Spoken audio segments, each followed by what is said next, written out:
Hi, I'm Casey. And I'm Gianni.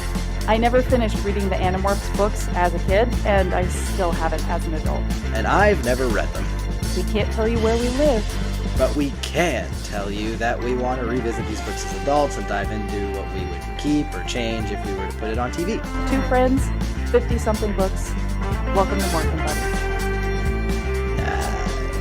Sure. I mean, you can cream me anytime. Yeah, I love getting creamed, cream pied, cream... Yeah, they call me Big Cream in these streets. I don't know if you've heard that. Hey everybody, welcome to the next episode of morphinbuddies with me, your host, Casey Cisnowski, and Mr. Gianni DeMaia, drinking a jar of coffee, I assume? Yeah, dude. 3 o'clock. Gotta wake up. Giant jar of coffee. I didn't have time You're to get still my not awake? Snapple, but I also didn't finish my coffee from this morning, and I was like, well, I deserve a sweet treat. You know what I mean?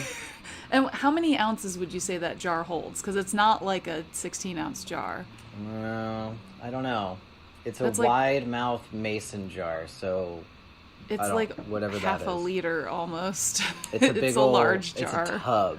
It's a tub. It is a tub jar. But yeah, coffee's just so fun to drink. If it didn't keep me up all the time, you know what I mean, then it wouldn't be fun. Yeah, of course. But yeah, I mean, I need my coffee and I deserve it. Frankly, There you go. I deserve it. You deserve. I deserve the everything, world. Gianni. You do. Thank you. I've always said that, And I stand by it. and I stand on that. I've always said that. Never faltered once. Also, That's I correct. apologize if anyone hears. My computer's been chugging more regularly than usual lately. So Cool. If my audio sounds particularly like it's chugging, I know I listened back to some episodes, and there's some that are worse than others, and this one might be one of those. So I apologize, guys. You're gonna have the saxophone guy on one end, and you're gonna have saxophone just guy. the sound of my computer going, oh, please kill me.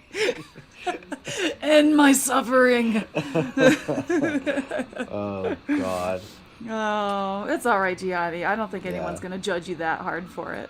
I hope not. You know, Unless that's the police coming to get you now. Oh God, it's time, isn't it? It's time. They're That's so it. overdue. They're like, Yeah. we know a rainy day comes by. They're like, we know we can get him. Yeah, exactly. So, Mr. Gianni, we've got to catch up on some emails because the last time we got emails was in December. Now we are at the middle of February. Is it really the 17th already? Jesus Christ. I know. I don't know Where have that I happened. been? Where have I been? Yeah. I don't know. So we've got to catch up on some older emails. This one's from January from our science buddy, Mr. Ryan. Ah, my captain, my king. What did you have to say? He has some thoughts about your idea with Alaran, where we should kill Alaran and then bring Elfangor back. He says he promises there will be a payoff to having Alaran stick around, but it won't come until the very end. But it's there, and he's curious to what we think of it. Fine. And he said he will grant us that you could probably work out a similar payoff if Elfangor were Visser 3's host. It would come with complications that I don't think I can get into without spoilers, but you could maybe do it. But on that note, I wonder what you would say to the idea of he's dead, ... But psych, not really. It's kind of an overdone trope, plus they already did that with Marco's mom. Do we really want to do that again? Is there merit to letting a character stay dead? Totally.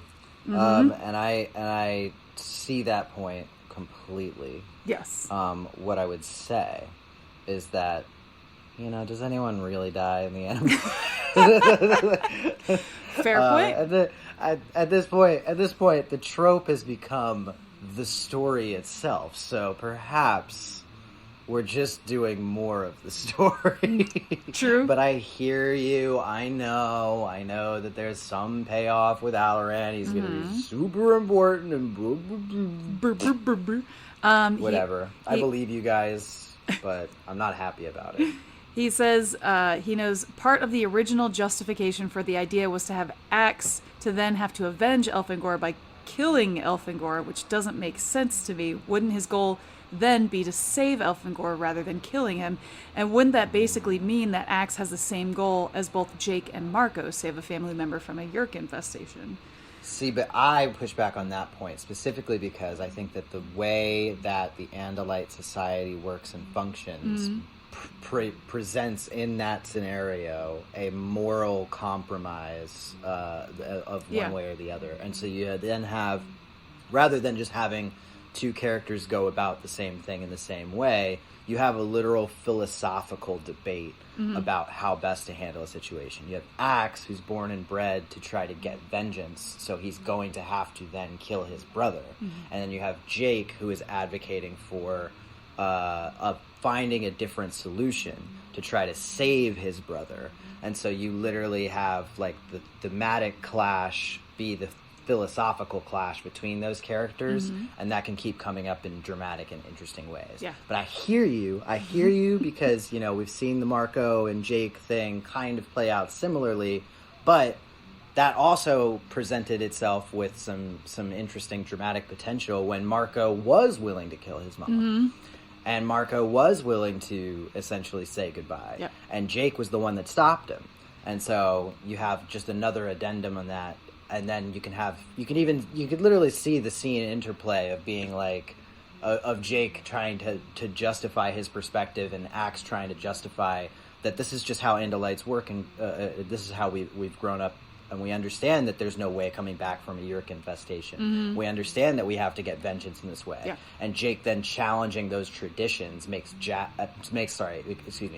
Axe challenge his own beliefs and his own traditions in the way that he was raised to supplement this army. So I think it's different, but then again, this is all fan fiction ideas. You know what I mean? So at the end of the day, I mean, what do I know? But until you actually see my screenplay pages of this, yes, which I have not written. I'm not saying that, but until that, then we wouldn't really know. Yeah. But that would be my thought. I think those are good thoughts, and I kind of agree with it. There is a really interesting juxtaposition of the two, of like, well, they want to save their family members, but then Axe feels like he needs to kill his brother because it's also different for an Andalite versus humans, where it's like you can't really come back for Andalites. Like, he might be shunned from society, he might have a different perspective of things that like Andalites don't really gel with.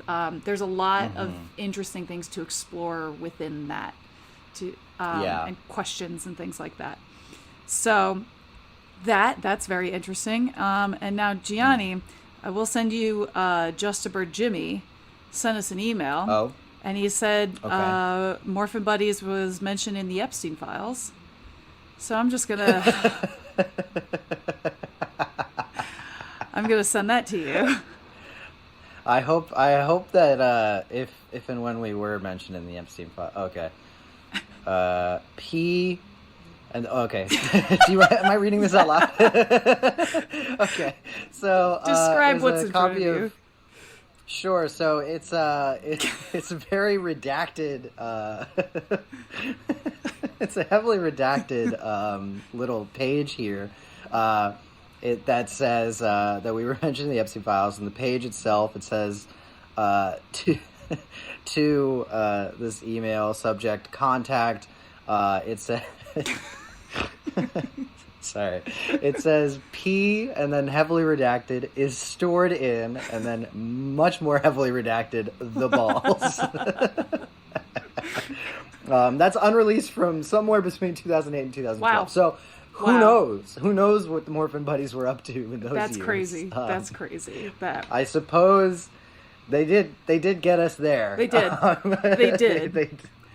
They did get us there. I did. Yeah, I can't confirm or deny that I've said that on many occasions. But I also forwarded you another email from Just a Bird Jimmy. Okay. If you look at your email, I sent it to you. Okay. Open my email. Yeah, and I want you to read his most recent response. Okay. The ha ha ha. It's good to hear from you. Okay, so it said, haha, it's good to hear from you, Casey. This is from Just a Bird Jimmy. So, speaking of things you'll hate, Okay, speaking of things you'll hate, Gianni asked about my sex life. Please refer him to my leaked sex tape. And this is a hyperlink. Should I click the hyperlink absolutely. or should I read the rest of the email? No, click the hyperlink. Okay. It's Bats fucking. So that's great. Then he said, great response to the freaky fish question, by the way. The fandom likes to give Jake a hard time because every narrator describes Rachel as pretty, and it's funny when it's Jake's turn because he always has to clarify that she's his cousin and he doesn't think about her that way. But you're totally right that Rachel in number 32 has canonically been the worst offender, and that is just accurate. Honestly, I love to be validated, and thank you, Just a Bird Jimmy. You validated me so well. What is this at the bottom? What? What did I send you? What? What do you mean? What do you mean? So this email is in reply to, I guess, another exchange that Casey and Just a Bird Jimmy had. It's very Christopher upsetting. Jimmy had written to us on January 31st and said, Dear Morphin Buds, in your episode number 38, The Arrival, you discussed Estrid's Andalite boobs. And then in parentheses, he says, Anda boobs. And then he says, question, what are Anda boobs for? Think about it.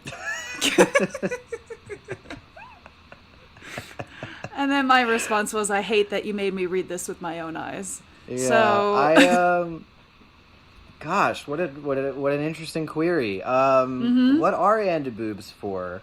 I would imagine just looks. They look aesthetics. nice. Yeah. Yeah. I think they look nice. I think why not? Why you not? know? Do you think that they breastfeed? And if they do you think that then they, like, the babies put their hooves on the Anda boob? Oh! I didn't even think about that. Food for thought. Food for thought. These are the questions. You know? You really got to get in there and evaluate these things from time to time. That's kind of fucked, actually. Yeah. I don't like that you made me think that. Yeah. And everyone else. If anyone listening to the podcast wants to draw Gianni some fan art. Yeah. Yeah. Draw us up something like that, I think. You can send it to us. I'll look at it. I'll send it to Gianni. Yeah. And thanks. Also, I hate it. And then the last email that we have to catch up on is once again from our science buddy Ryan. Talking about book 39. Okay. The Buffalo book. Oh, and my king. He said, Gianni said something like, if this was your favorite book, you're crazy. My question is, what if it's my least favorite book? What if I hate it with all the fiery passion of 1,000 suns? What does that make me? And he says essentially he hates how it breaks the lore of the blue box. It's unforgivable. Any redeeming qualities of the book are squashed by this horrible sin. When the kids first met Elfangor, he had to touch the box and activate it for it to work on them. They didn't feel anything until Elfangor touched it. When David found the box, he was carrying it all over town. He didn't get the ability to morph until the Animorphs gave it to him. Presumably Axe activated it or something. So why did the Buffalo get morphing power from just grazing the box? And then he acquired Chapman and Visser 3 by nicking them. What? Yep. You have to. Yeah, I mean, you're certainly not wrong in that analysis there. I mean, I recall thinking that it was even strange that David got the powers in the first place. I thought even that in and of itself was too easy. Yeah. And you're right. This totally breaks the immersion of that as well. I mean, this box touched an ant. Yeah. You know, we had even said, too, we were like, anything this box comes into contact with then is theoretically has morphin powers. There's going to be these things running around all over the place. Yep. And you have to focus when you acquire things. So yeah, he said essentially it's a stupid book, though. Anyway, end rant. Have a nice day. Yeah, I can't say you're wrong. I mean, yeah, it is very, very immersion breaking. Yeah, it's a bit upsetting. And that's coming from a scientist. So, I mean, don't take my word for it, folks. Take the science word for it. Yeah. So, should we get into the book? Book 40.5, Back to the Beginning. Is that what it's called? Back to before? Is Back that to right? before. Yeah. My bad. I'm jet lagged. Back to before. To before. Yeah, this is Mm-hmm. Megamorphs 4. Am I right in that? Yes. Yeah. So, I'll start. Yeah. It was fine. I liked it up until the ending, and then the ending pissed me off. Yeah. I mean, I okay. had fun up until the end. So, I think that it's not a bad book by any stretch of the imagination, of course. This is, as we had said, on the last episode when we were talking about what this book could be like or could be about, when I was sort of theorizing, and then I ended up being exactly right. And if you're listening, you would know that from our last episode. But I think that the worst aspect of the book is that it shoots its premise in the foot from the outset. You know that it's going to be a temporary thing. You know that this is not going to be any sort of long-standing thing or have any major ramifications on the plot moving forward. We knew that going in, and that's still like maybe the biggest, most consequential issue with the book. There are good things to be mined out of this book. I think there's some interesting ideas that they present. If you're entirely unfamiliar with the premise for whatever reason, the premise of the book is essentially that the Animorphs are given a chance that, like, what if they never did come across Elfangor, and what if they never did get the power to morph? What if they didn't cut through that construction site? Sure. And so it's like, what would happen then? And I think it's an interesting theory for, fan fiction extension of the Animorphs. And I think that the ideas that they're able to present in it, particularly some of the stuff with, like, Tobias, or, even how Axe navigates things without the rest of the Animorphs helping him out of that situation. I think there's some interesting ideas here that do make for some compelling plot lines or plot threads that they follow through on. The worst part really is what you just said, which is the ending. The ending is insane. Trash.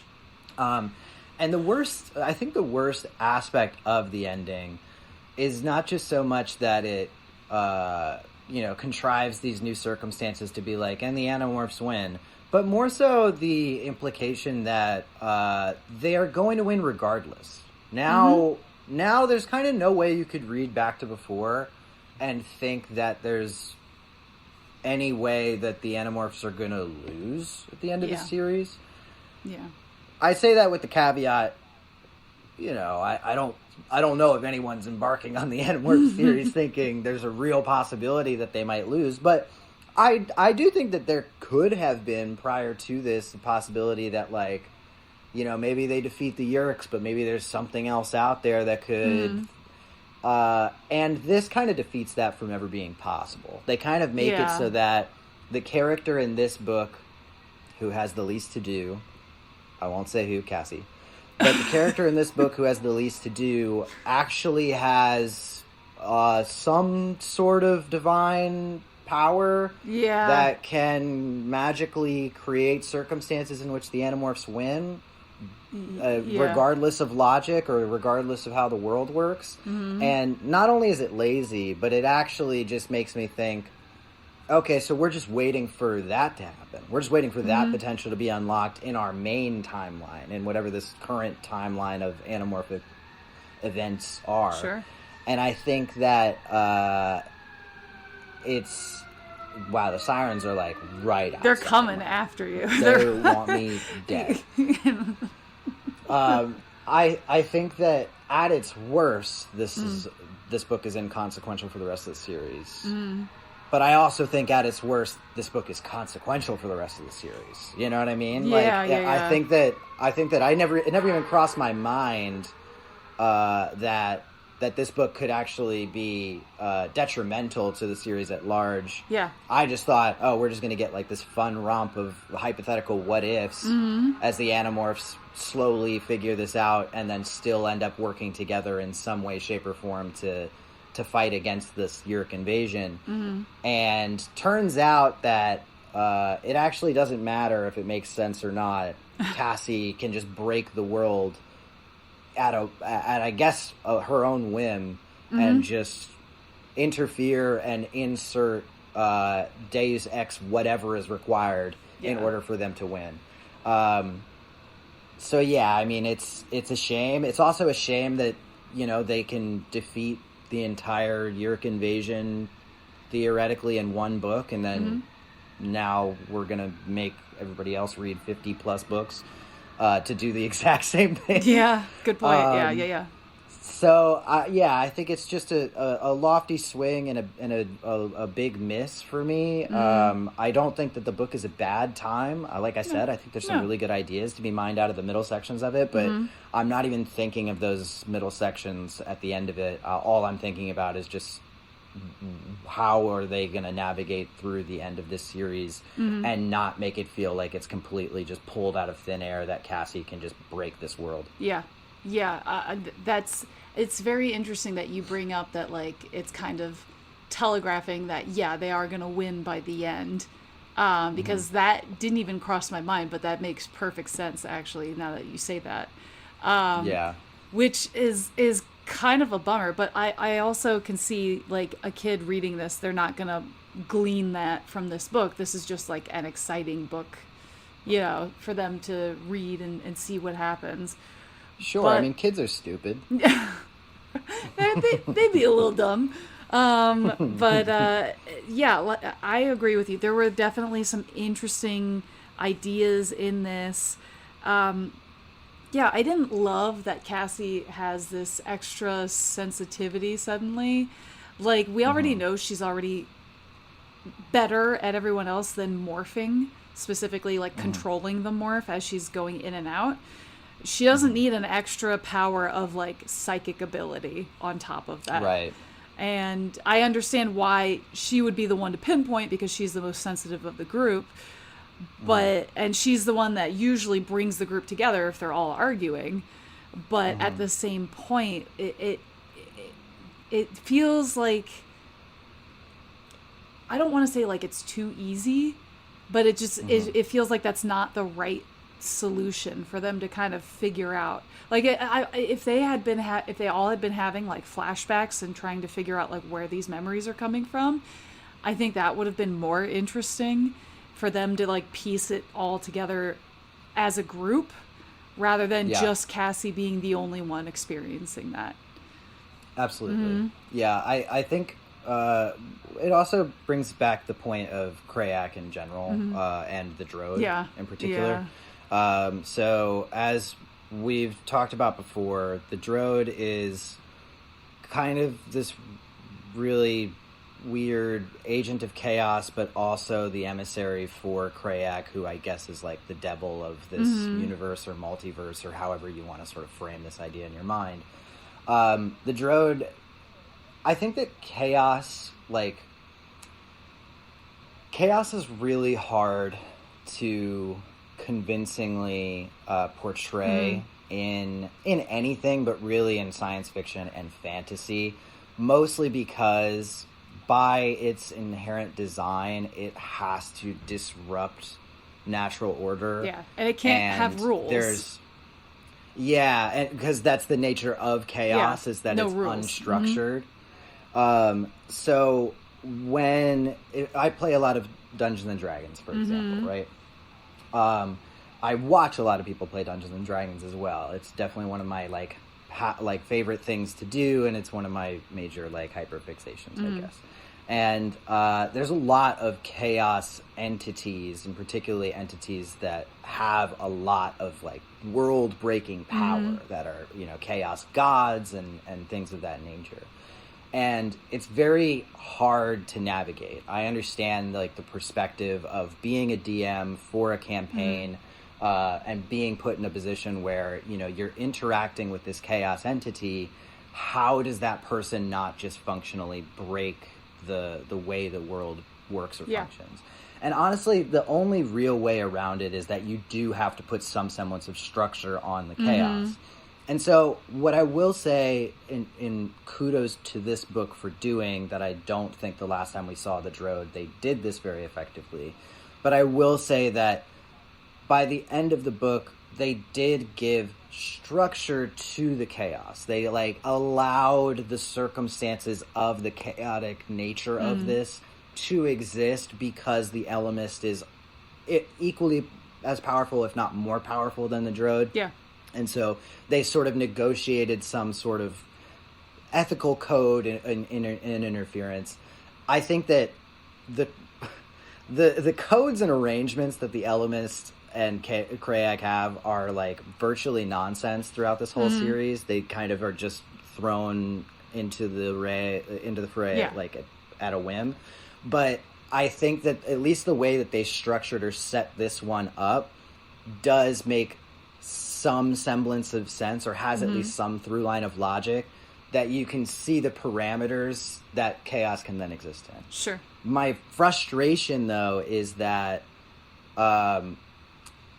if the Droid does have like the opportunity to sort of like course correct or introduce this narrative event in which they can kind of see the expanse of these multiversal options, that if there is simply no version of the events in which Krayak can win, then what's the point? What is the point of even trying, and what is the point of trying to interfere, and what is the point of instilling any sort of chaos in it if you're not going to get out of it the result that you want? Furthermore, I also don't think it makes sense that the Droid in particular would work wanting the Yeerks to win if they want chaos to reign. And the reason I say that is because the Yeerks are a clear and obvious demonstration of fascism and of structuring everything into grounded and concrete laws of society. Yeah. The way they kind of like navigate around that, notwithstanding, because of course you have like interpersonal Yeerk conflicts that are like so ridiculous and make them so ineffective at random times. Right. But I'm just talking about like in the general landscape of how Yeerks are functioning. They're clearly some sort of allegorical conceit for fascism and the way fascism works. It doesn't then make sense to have the agent of all chaos in this the structured... agent of like breaking all rules and structures to be like, no, actually, we just want Yeerks to inhabit all life so that everything can be the same as Yeerks see it. Yeah. That doesn't make any sense to me. It doesn't. So I don't even know why the Droid would want to be an emissary for Krayak, let alone want to help in collaborating for the Yeerks to win. If anything, the Droid should just be easily convinced to help out the Animorphs because they're disrupting the flow of whatever this fascist society is. But I mean, now we're getting into some like lofty philosophical discussions that obviously these ghostwriters didn't have a conversation about. But you know, semantics. So you bringing that up just brought a question in my head. Do you think the Droid is a controller? No. I mean, I think that would be silly. But I mean, I guess nothing is off the table. I'm not going to just outright say no.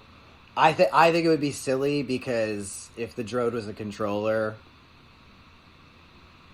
then everything should just be in service of like you could literally just walk up to the Yeerks and be like, hey, by the way, those are the Animorphs. They live in that house, that house, that house. Yeah, that's true, actually. Yeah.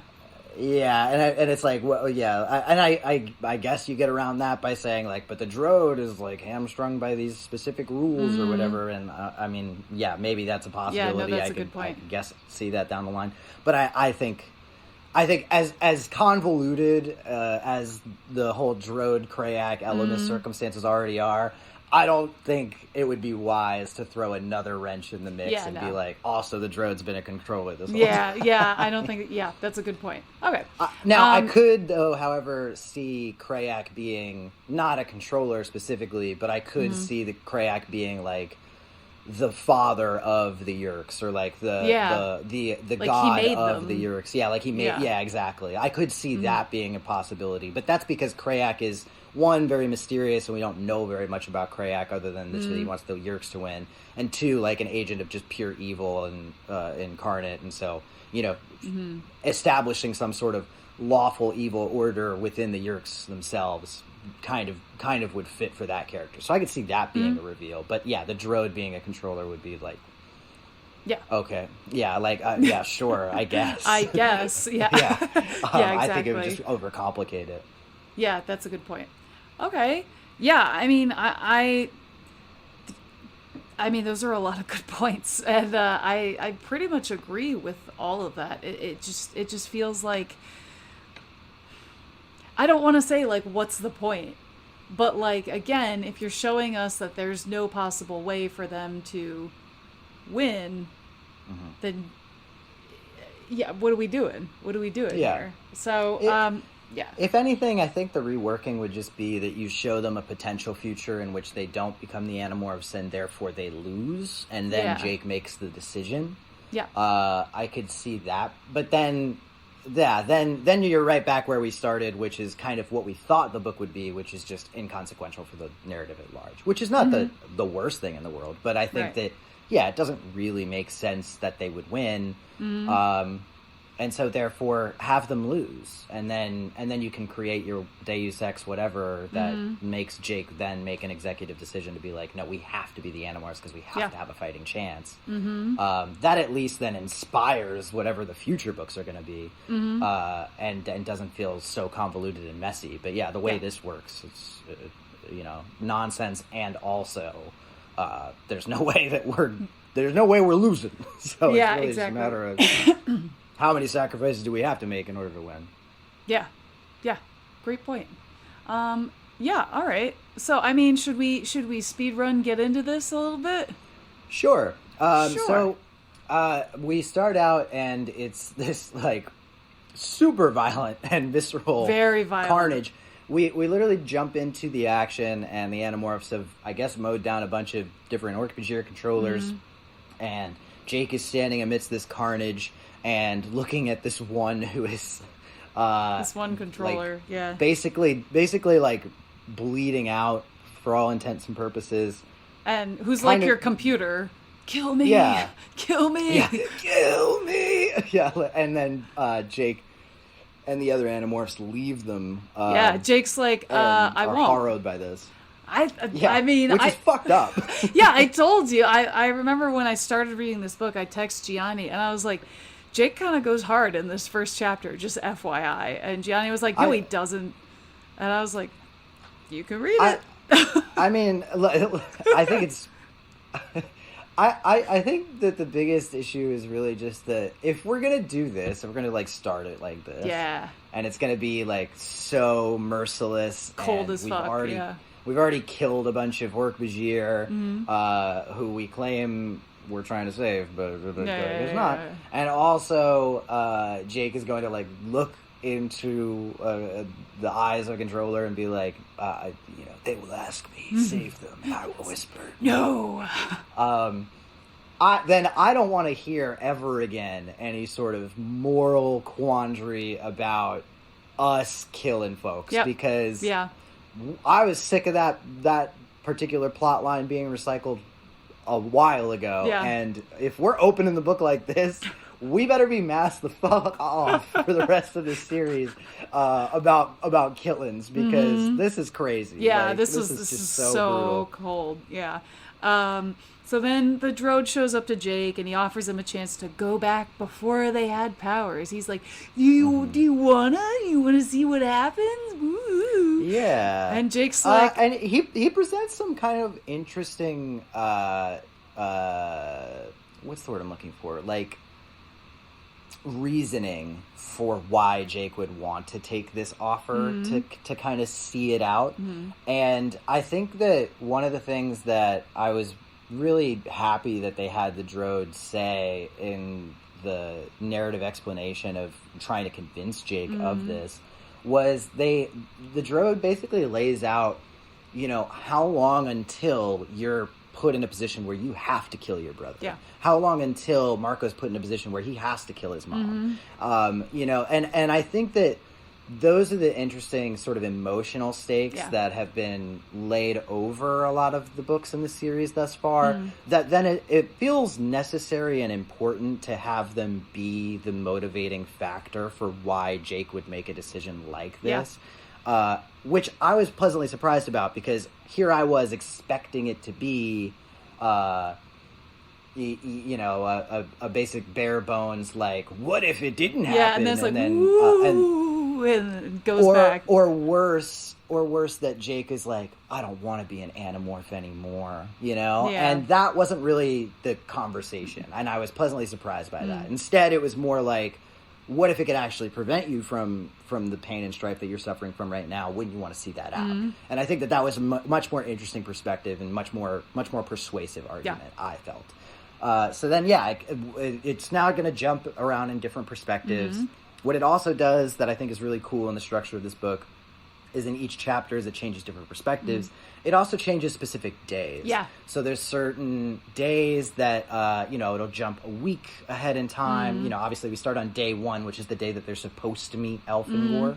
And obviously they don't do that through different circumstances. But as it goes on, there's different days that sort of sequentially mark, ideas of where we're supposed to be in the series at this point, that instead are just sort of a completely different chain of events because we're not the Animorphs. And I thought that was very interesting in a way of structuring the book. Yeah. But yeah, so the day 1 obviously comes and goes, and they do not go on the path through the construction site, and they do not see Elfangor, and they don't get those abilities. Yep. I think the most interesting plot thread, because I guess the easiest way to probably explain what happens in this book is probably just to go through, like, person by person, the plot threads of what they go through. Sure. And so I think the most interesting one to me was Tobias, because it gives you actually a lot of information about Tobias. What I also like about the writing of this book in particular is that it Megamorphs notoriously shifts character perspectives between all of our different POV characters, but notoriously a lot of them sort of read as the same person. Yeah. And what I will definitely credit this one in is that They all felt different. they felt very distinctive, and Tobias in particular feels incredibly distinctive, not just because of the circumstances, because Tobias outright admits things that we had kind of alluded to or theorized about before, but in this book he outright says he and Jake are not really friends. Yeah. Jake is someone who's stuck up for him kind of one time in, like, a bullying circumstance, and he's always admired Jake from afar, but kind of been, like, hesitant to, and, like, doesn't really know how to socially engage enough to make that person an actual friend of his. And I thought it was really interesting that without the parameters of them all being Animorphs and collaborators together, that Tobias would then not even have really any social know-how to go into that social contract and become a friend of any of these people. And so Tobias's story throughout this is very much on the outs. He's completely removed from the circumstances, and goes so far as to basically get shepherded in by the Sharing, the group that is obviously the Yeerk Jesuit society in disguise. He gets pulled in. And they're basically trying to schmooze him into, we have this community for you. And from Tobias's perspective, it makes perfect sense why he would want to go into something like the Sharing. It's a group of people that are actually offering him some sort of community, that are actually, being kind trying to him. not judging engage him with for his him. family situation or anything like that. Yep. Like, They also stick up for him Yes. at a later point in the book as well, when he gets bullied by, I can't remember their names I now, don't but know. they're Bullies. Joe and Schmo. Yeah. Bully 1 and Bully 2, Yeah. who are very much like picking on Tobias throughout the novel. And the Sharing also sticks up for him, but sticks up for him in a way that really presents an opportunity for community, as opposed to the way Jake stuck up for him, which was literally just like, leave him alone, and then like left. Yeah. And in this, it was like a bunch of people came forward that Tobias didn't even know were a part of the Sharing, but they all have a sense of allegiance to each other, and Tobias is really interested in that in some way. Yeah. There's also Marco, who his particular plot line is kind of tied to Rachel's. Unfortunately, the girls don't get a lot to do on their own in this book, which a little bit sucks. But Marco basically is like hitting on Rachel trying to ask her out, and then sees a woman in the crowd that he recognizes immediately as his mother who disappeared. And she's wearing a blonde wig, and he's like, "Why is she wearing a wig? What? This is crazy!" And Rachel, so they try to track her down. They can't get to her. There's all these different circumstances that kind of get in their way, but it's clearly something that sticks out in Marco's mind, and Rachel obviously has, her ears pricked up because they're getting shot at by people with laser guns, essentially. Yeah, all of a sudden, there's all this crazy shit.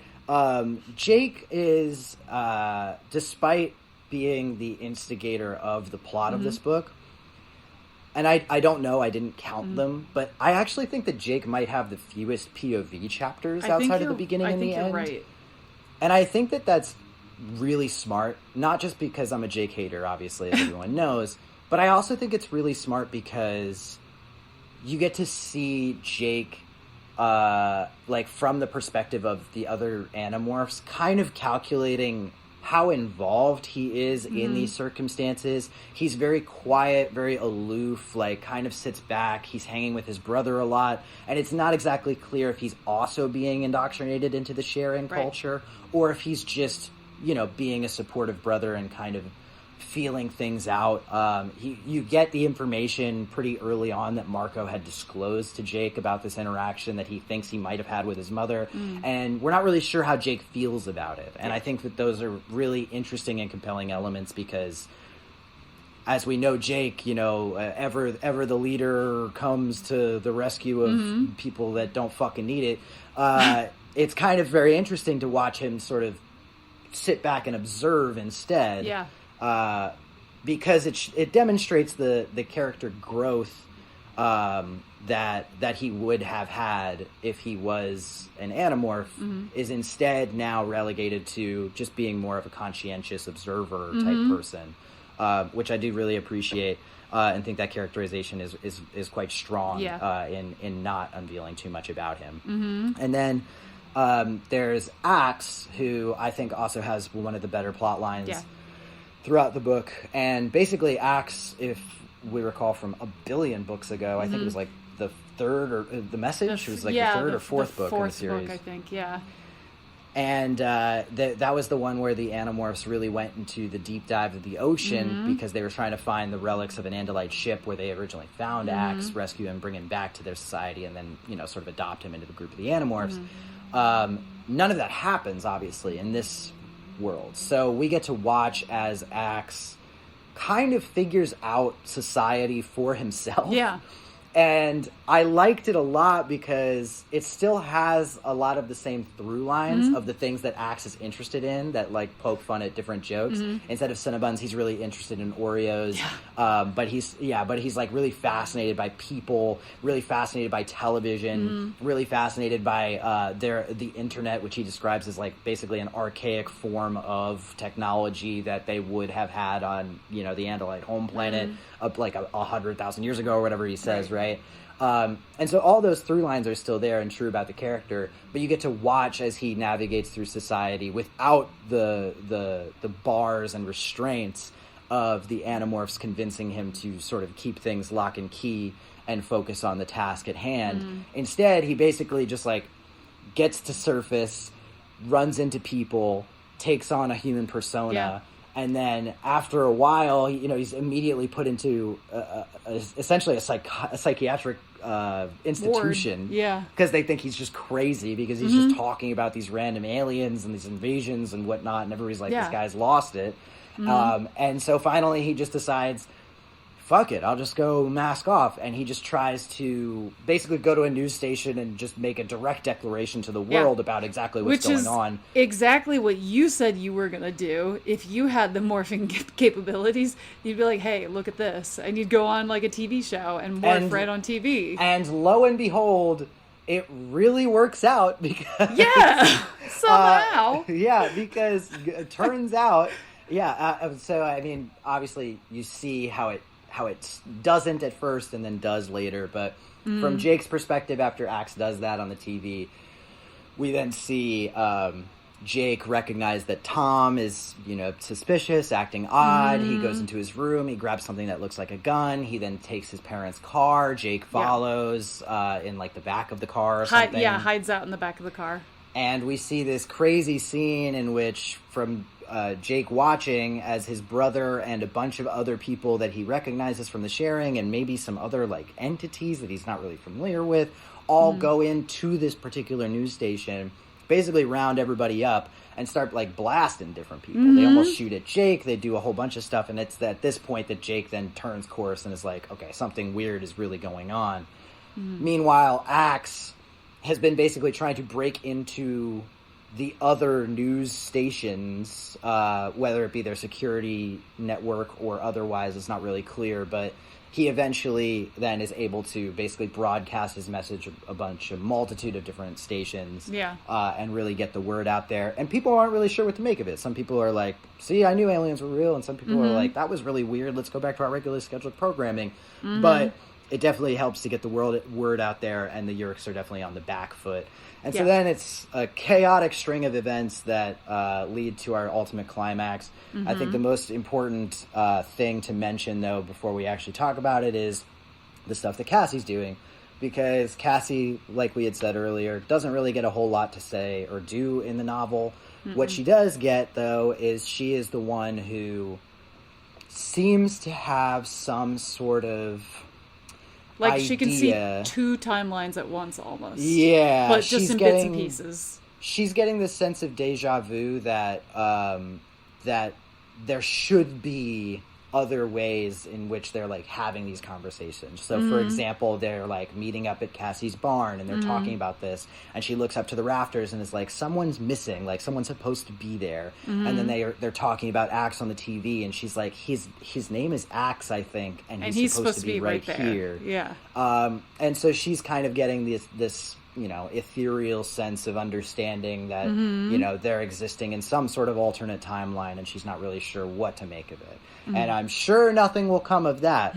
But anyway, the Yeerks now, with their mission disclosed out there, we catch wind that basically Visser 3 is pissed about this because Tobias then gets indoctrinated into the sharing, gets a Yeerk placed in his head. Which that scene was, like, crazy to read. Really harrowing. Just so sad for Tobias, because you really feel his desperation to want to be part of a group, but then you also feel this creeping sense of apprehension where he's like, I don't know if I should be here. Like, something doesn't feel right, but he's so desperate to be accepted by somebody, by anybody, that he kind of goes through with it. And he fights back a little bit just before it happens, but ultimately he gets a Yeerk in his head. Yeah, and so I can't remember the Yeerk's designation, but they have, like, a couple of conversations. The Yeerk basically, like, just starts being really mean to him. Again, it's like he just can't catch a break. Tobias is like in Beau is Afraid. I don't know. Did you see Beau is Afraid? Literally, yeah. Oh my God. Like, just a quarter through that movie, I was like, can everybody just leave Joaquin alone? Like, just leave this guy be. He's torturing himself enough. We don't gotta do more. And this is exactly what Tobias is going through. Yeah. Yeah, it just becomes like his innermost thoughts, and basically the Yeerk is like, I went You're through the entire loser. Rolodex of your mind, and there's no nothing happy worth mining memories. Yeah, he's like, you got nothing thing in your life. Why are you like, alive? What do you guys even do? He's like, why don't you just kill Tobias yourself, is basically dude? like, I know. Poor Tobias. And then there's this great scene where I really thought, oh, we're going buck wild here. This is sick. Yeah. And it basically, the information that Tobias is able to give to the audience through these different interactions is that Visser 3, now being worried that the Yeerk invasion is broadcast out to the world, is basically vying for the council to allow him to do what he's wanted to do the whole time, which is just go in guns blasting. Yeah. That the Yeerks just come out, full mask off, and just start holding everybody up at gunpoint and just take them all over by force. And the Yeerk, I can't remember if it's the Yeerk in Tobias' head or if it's a different one, but I remember that I think it's the one in Tobias' head, because the Yeerk basically is like, I talked to the council. They said, actually, we should just keep going with the covert invasion. Mm-hmm. We shouldn't really do the whole mask off thing. And Visser 3's like, are you lying to me? And the guy's like, no, of course not. Yeah. Why would I lie to the Visser 3? Yeah. And Visser 3's like, okay, cool. How about I torture you for the rest of your fucking meaningless existence till you tell me the truth? It seems like he's lying. He tells him, like, okay, the council didn't say that. Like, Visser 1 is actually the one who says that it should be more of a covert operation. The council didn't really say that. And Visser 3's like, great, thank you for telling me, you fucking traitor. And they shoot Tobias in the head. And at this point, I was like, let's fucking go. This rocks. Me too. I was like, oh my god, they shot him. Of course, it doesn't matter for later, but... No, but it was pretty cool. He's like, if you're gonna betray the Council of 13, how can I trust you to be on my side that you're not gonna betray me? So, goodbye. Bang. Yeah, see ya. Yeah. Bye. And so Crazy. then they basically Poor come Tobias. up... Poor Tobias. They come up with a plan where they're going to go to, like, the ship. There's some sort of ship. Yeah. They're gonna intercept him at the ship. They now have Cassie's knowledge that actually they have morphing capabilities and all kinds of stuff. She's seeing all sorts of different timelines, and she starts actually bringing them in morph form into this world. Yeah, and so this is where it gets really, like, confusing and in the weeds. But basically, if I recall correctly, Cassie, from her perspective, is just like, oh, I remember, like, the battle morphs. And then, like, when she remembers these things from other timelines, she's basically just, like, bringing them into this timeline. So then all of a sudden, Marco is in his gorilla form. And he's just, starts acting like Marco in his battle morph or whatever. And they launch this full assault. Axe intercepts them, and then they start, like, working together. And then Tobias is there, and you're like, how the fuck are you alive? And they kind of don't really say anything about it. They're just kind of like, oh, I guess. I guess he's here. I don't even remember Tobias being like, I'm alive. It's completely glossed over. Nope. And basically what you get out of it is just that Cassie is able to, like, bring in these disparate timelines. They are aware, like, at least some of them are kind of aware that it's not like any sort of linear trajectory that like everything they've done up to this point has built to this moment. Instead, they're a little bit aware that something is getting shifted, and they're not really sure what or why, but they know that Cassie has more information, and so they just keep asking her, like, different questions, and she's like, oh, it's over here or whatever, and then like they're fighting all kinds of shit and whatever, and then people start getting, limbs cut off, and people start getting hurt and all kinds of stuff. More people are dying. But successfully, they are able to kill Visser 3. Yeah. And that's from, like, Cassie stabbing him? Is it stabbing him? Cassie's the one who does it. I just can't remember how. I remember that Cassie does it. I don't remember exactly how. I just put Cassie shows up again and she kills Visser 3, and then in quotes, it's breaking up. Yes, that's what I wrote. Because then they all start saying, like, they all start acknowledging, like, something in the timeline is, like, breaking apart. Yeah. And then at a certain point, you start hearing the droid's actual voice as he's like, no, like, this is not how it's supposed to go. And then Axe basically takes over the Visser's ship and starts blasting away at these, like, Yeerk pools. Yeah. And essentially, like, defeating the Yeerks. And then it abruptly sort of cuts back to Jake's perspective as he's in his room, but also in some sort of liminal space and time. He's not really in his room. He's kind of metaphysically in his room. Yeah. And it's a conversation between the Droid and the Ellimist primarily, where the Ellimist is like, well, I gave you the chance, Droid. You could offer him the thing. I didn't do anything wrong. And the Droid is like, you cheated. You gave that girl, Cassie, like, the ability to cheat out this timeline. To see all the timelines, yeah. So none of it was fair. The Ellimist is like, I did no such thing. She's just that good. Which is like, okay, I guess. And it also annoys me because, again, it's playing into this trope of, like, oh, the Ellimist is tricksy. He's tricky. And it's like, no, he wasn't. To start with, like, in the first book, he's only tricky because of a misunderstanding Tobias had with him in his book with the Ellimist where he got his morphing powers back. That's the only real quote-unquote example, which is actually just a misunderstanding. And so it annoys me now when they're like, oh, you cheated, you tricked me, blah, blah, blah. It's like, again, trying to play into that forced narrative of, oh, he plays tricks. And it's like, it annoys me. It like pulls me out because I'm like, no, he's not. Like, you just don't understand. Yeah, I agree. It's but like I would say to like do any of us really understand the Ellimist? Yeah. And I include the writers in that because it's like the Ellimist is just kind of has the ability to manipulate time in whatever way is most serviceable to the story that they're trying to tell, and it's kind of lazily shoehorned in most of the time. Yeah, you know? yeah. I think it would have been better if the Ellimist, instead of, say, oh, I didn't do it. I think it would have been better if maybe he had said something like, perhaps you didn't consider all the possibilities.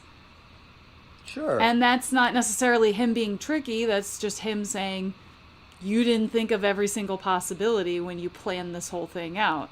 So, or even just as like, I would almost prefer if the Ellimist just played into the Droid's natural like chaos instincts of being an agent of chaos, and if the Ellimist was just like, I used your own ability of manipulating time to my advantage. I gave basically Cassie the ability to have the true sight that you inherently have. You, as an agent of chaos, should at least respect that. And then the Droid to then back down and be like, "Oh man, honestly, fair played. You played my own hand against me, and maybe that makes like, I don't know, 10% more sense, and maybe that's the difference. But I mean, suffice it to say, then they have this conversation that just essentially explains that Cassie was able to manipulate this situation, bring people back from the dead, bring people from other different disparate timelines, and then put them all into this one in a way that then they won. And the Droid, then curses and storms off. The Ellimist reverts time back, and they replay out the scene between Jake and the Droid in his room, where they say basically all of the same things, but this time Jake does not take it and just refuses the Droid outright. He doesn't actually refuse the Droid. Like, this is what really annoys me, is the Droid is offering him and says, well, do you?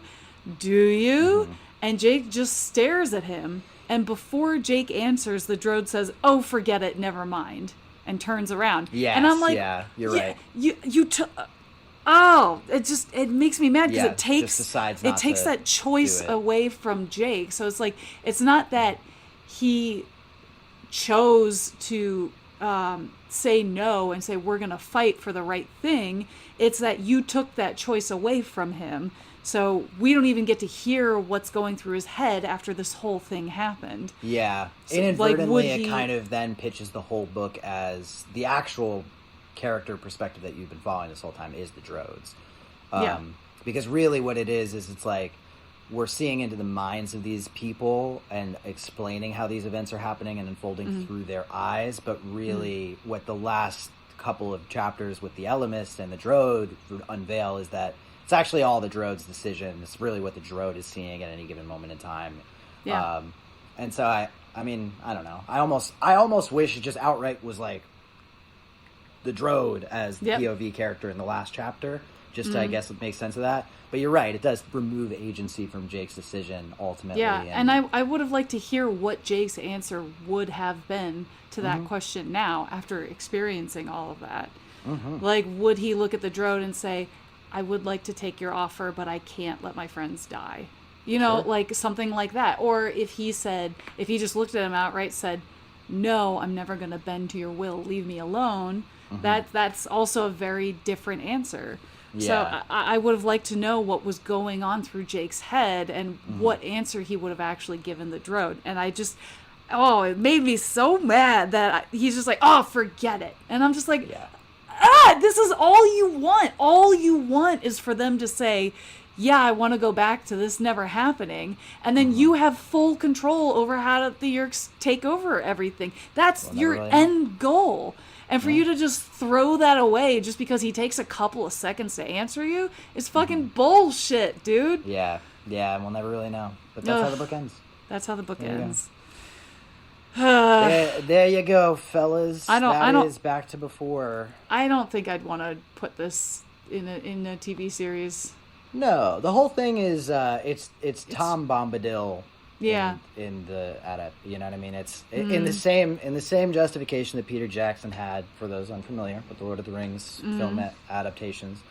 Peter Jackson made the active and conscious choice to remove Tom Bombadil from the adaptations. And in his words, the logic actually makes a lot of sense, because basically what Peter Jackson said is that as soon as you start on this grand adventure to destroy this ring, and you introduce a character who goes, "Oh, this ring?" and then pops it on and off again and like flicks it up in the air and is like, Yeah. "Oh, this ring does nothing to me," or whatever. Like, as soon as you introduce that, it dampens the stakes Yep. of everything that your characters are actively going for. And in the world of Peter Jackson adaptations, it does make more sense to keep those stakes constantly Yeah.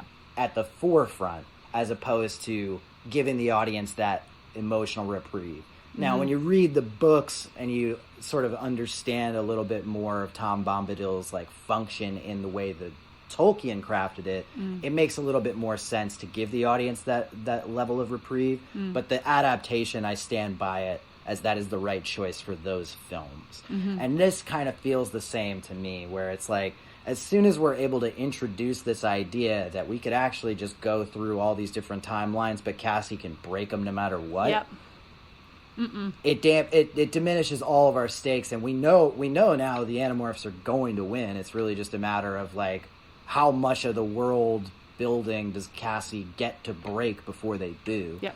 And now that's the going mystery, and so unfortunately it diminishes all of the stakes moving forward. So yeah, I would agree that I think adapting this would be foolish. Yeah. I think that you could have elements of it. Yeah. I think that you could throw in, if you want to keep the Droid as a character, which I'm still not even really committed to that as an idea, but if you were doing a TV adaptation and you wanted to keep the Droid as a character, he could have propositions at different times throughout different episodes to the characters, where he shows them glimpses of What's in this the book? things that happen in this book. Yeah. Right. And then the Ellimist can combat back and be like, well, Tobias, yes, you would find community, but here would be the cost. And then shows like the rest of it. Or it's like, this is the even Yeerk going into your brain at the sharing and blah, blah, blah, whatever. We even could use those characters' flashbacks for other characters. Like if the Droid is trying to turn the group against each other, he could say to Rachel, well, look at what Tobias would do if he didn't become an Animorph. Look at the type of Totally. person he would become. Is that really somebody that you want to be with? And start Yes, placing yeah. those seeds in her mind of like, oh, he's not who I thought he was. Just that is manipulation. That is starting to sow seeds of chaos within this group Yeah, for your and that's end goal. a great idea. And I think that is like an overarching sort of like threat at any given time that the Droid can just sort of intercede and plant those seeds. I think that's really interesting. Yeah. So yeah, I think this book is like maybe good to have in your back pocket as if you're adapting this into TV. Take bits and pieces to refer to. Yeah.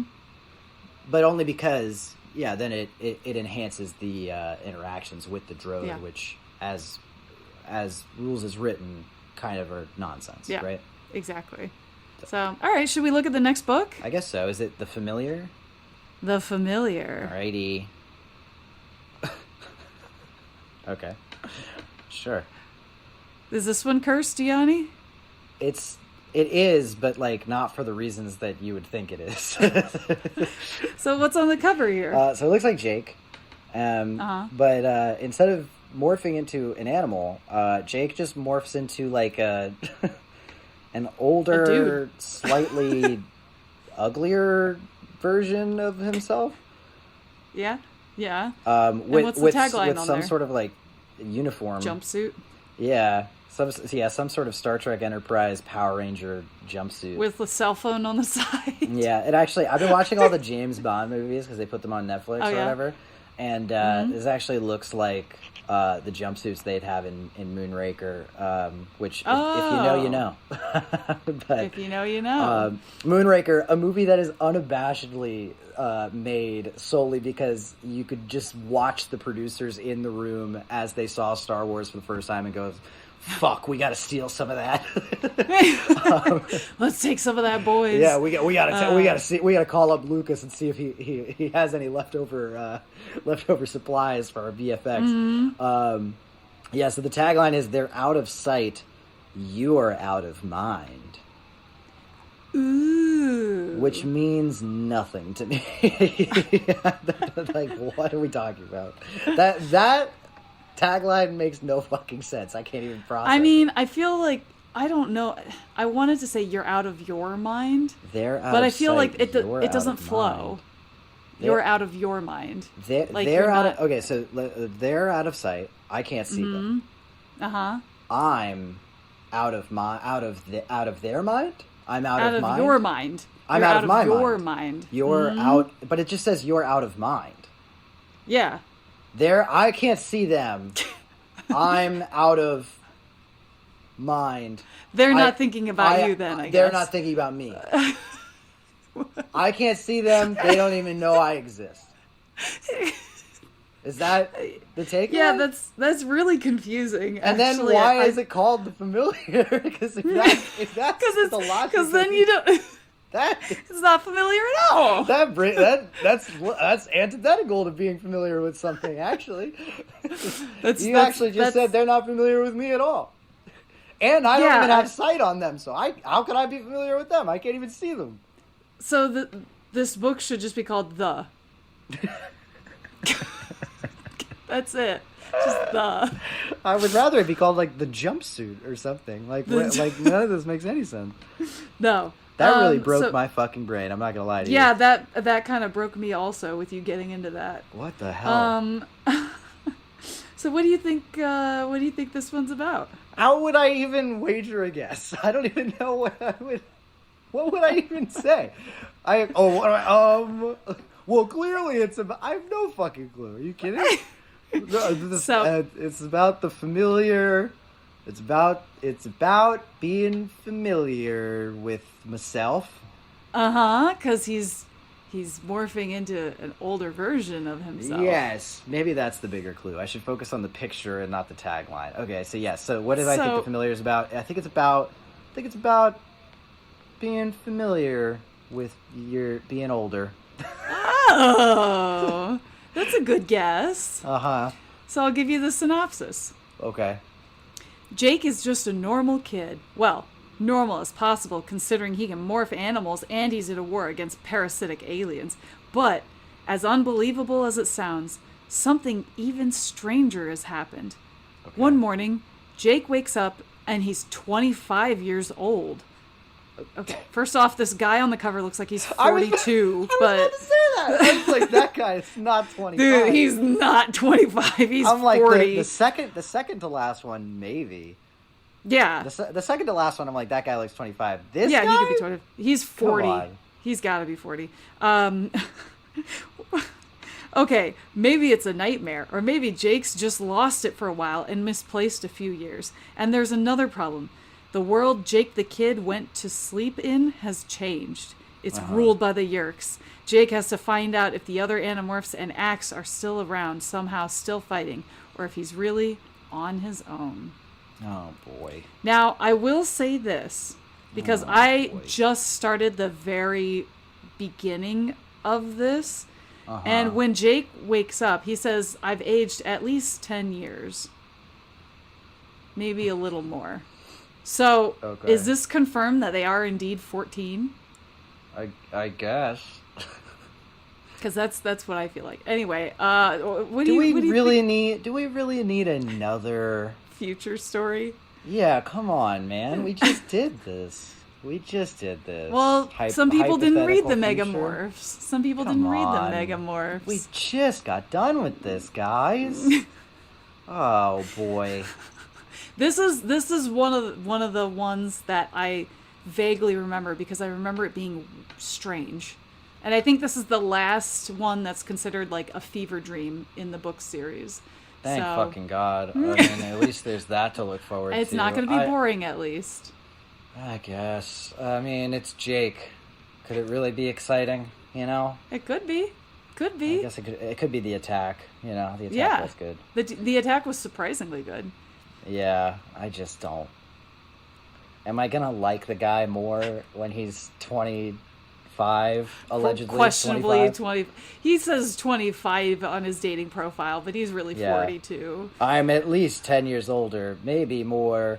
Yeah. Maybe a lot more.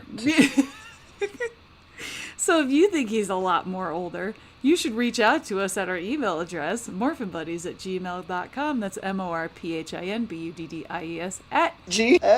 GMAIL. .com. Yuck.